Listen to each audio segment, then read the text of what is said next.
माननीय आमदार राजूभाऊ तुळसाम यांच्या निवासस्थानी भाजपा स्थापना दिवस साजरा।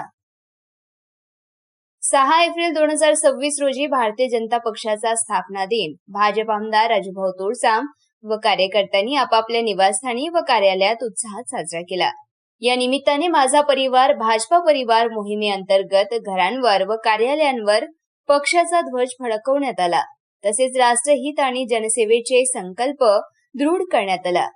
यावेळी आणि लोकसभा प्रमुख नरेंद्रजी नार्लावार, सुनील बोकिलवार, जिल्हा सरचिटणीस मोहन कन्नाके, तालुका अध्यक्ष आनंद वैद्य, अल्पसंख्याक नेते बशीर भाई, जिल्हा सचिव किशोर देशट्टीवार, उत्तर भारतीय आघाडी जिल्हाध्यक्ष धीरज शर्मा, मंगेश वारेकर, तालुका सरचिटणीस प्रदीप भानारकर, युवा मोर्चा तालुका अध्यक्ष बाळू जाधव, युवा मोर्चा शहराध्यक्ष सूरज जाधव, शेखर जयस्वाल, नंदकिशोर पंडित आदी कार्यकर्ते उपस्थित होते।